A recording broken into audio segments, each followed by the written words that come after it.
It's obviously a huge honour, yeah. It's very cool opportunity. Very proud moment for me and my family to captain my country this week. So, probably still hasn't sunk in, but I'm really excited for the weekend. When Johnny is out, how important is it for you and the other senior guys to his big shoes to fill on the leadership front? So is that something you're all conscious of? Yeah, big time. Well, I think we've got a good group there, a good core group of in terms of leadership group that have been there for the last couple of years that work well together. But obviously, yeah, he's big shoes to fill.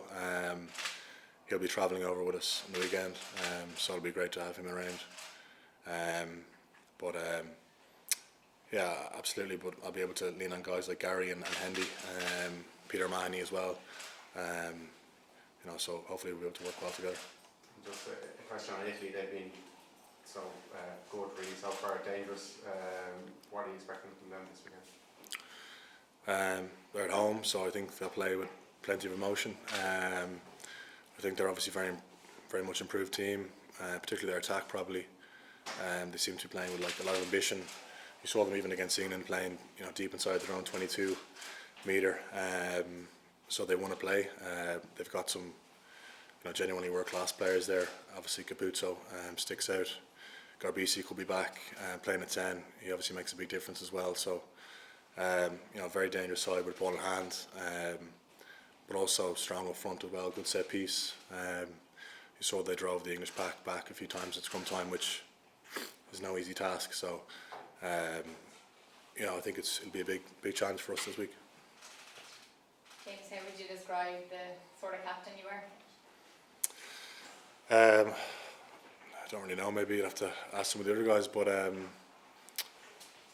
suppose just try to lead by example. Probably the boring answer, but for me, it's just leading. Hopefully, leading with actions this weekend. Obviously, being named captain is a huge honour, but I've still got to bring the best version of myself. I've still got to bring my best game. So maybe quiet, focused, and focus on my game as well is as important. Would you have looked at Johnny Sexton and how he captains and take anything from the way he does things? Yeah, but probably the leading by actions thing is the big one. The way he sets standards, obviously in games, but also every day. How competitive he is. On the training pitch, and the difference he makes, when he's training versus when he's not. So, probably just looking at his competitive instinct and the way he leads with his actions would be the main thing. Anytime we talk to any of the players, they talk about, I suppose, the growth in the team and the strength and depth in the squad. And when you lose someone like Johnny Sexton through the years, it's always a massive blow. But we feel that now you're able to, I suppose, handle it a bit more as a team. Do you feel, more ready or stronger as a whole? Yeah, well, I think that's one of the things that Faz has been brilliant at is building the mentality that it's not 15 or 23. It's all about the group. So I think the squad depth is one thing that's really come on the last couple of years. Obviously, maybe Ty Furlong is one example of a big player for us that's injured, but how well Finley's gone. Philly Beelam's gone, and he's just an example. So I think if there's an injury or if somebody pulls out late, this kind of no excuse mentality that's been built in the group. Everybody's got to be ready to play and to fill that void. I think that's kind of just the mentality of the team at the moment. James, what did you learn specifically the other week when David Irwin came in and spoke to the team on the Monday night prior to the France game? Probably a little bit around just the sacrifices that people like him made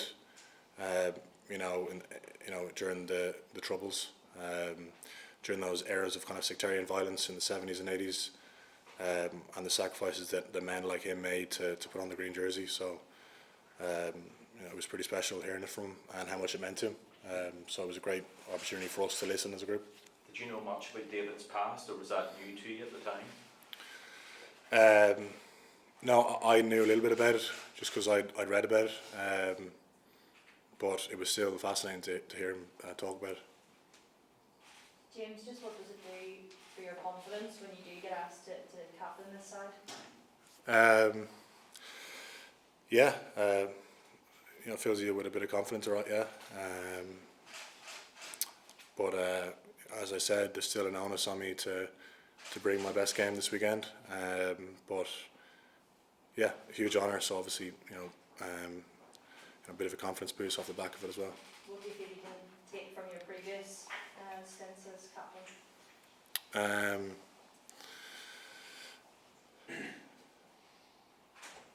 Not really sure, to be honest.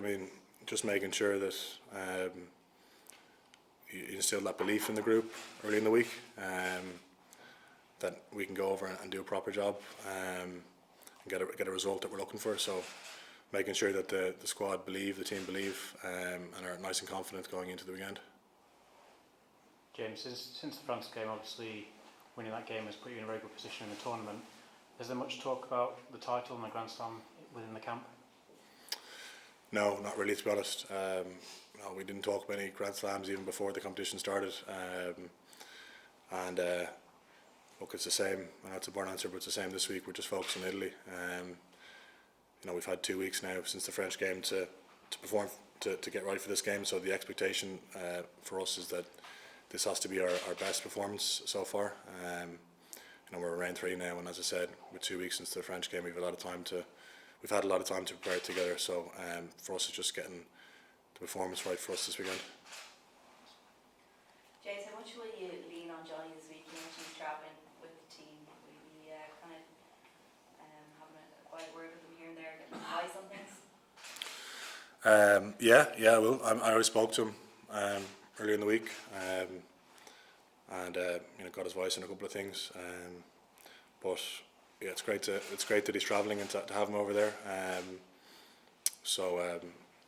I'm sure we'll catch up before the game.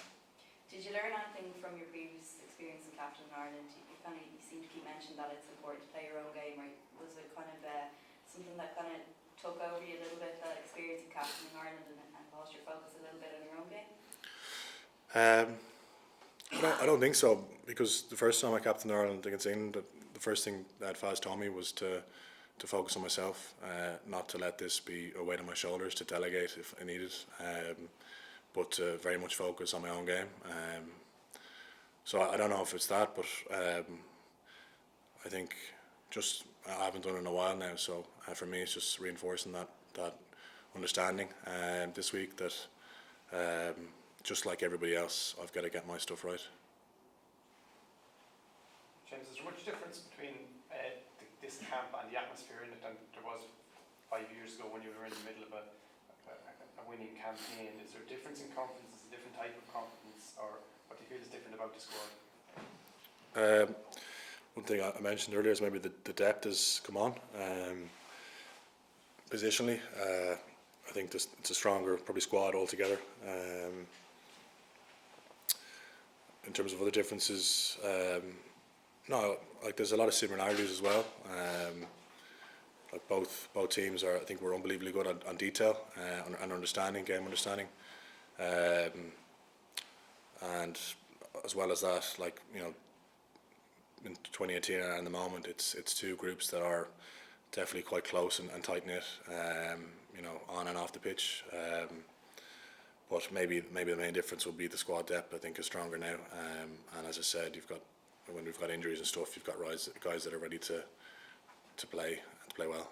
Just on the timing of the speech that just got from Brian and David before, was it something that some of the squad needed to hear, or to remind that there's a handful of guys who wouldn't have grown up and learned, who wouldn't have had as much reading out as yourself and the others? Was it just the time was right? Was that why it was decided, or what was the reason behind it?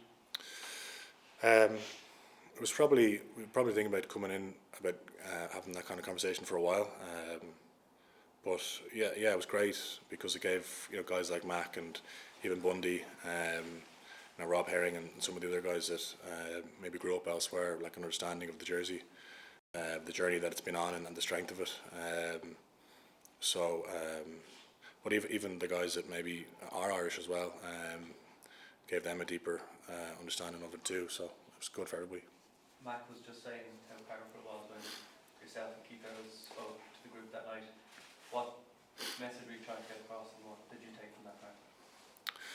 Don't want to get too deep now in the conference, but it was just about obviously the history of the jersey and the Irish rugby team. A little bit about Ireland's call, and Ireland's call, for example, people seem to give out about it a bit, but they probably don't understand the bigger picture of it. The uniqueness of it, the uniqueness of the Irish rugby team, because it's the only song that recognises the fact that the Irish rugby team makes up the whole island, north and south.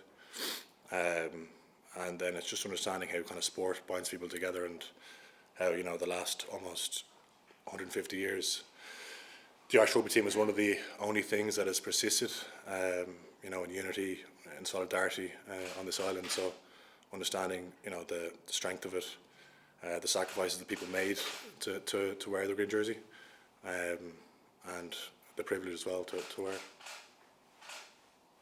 Okay guys, we'll switch into the embargo written word section.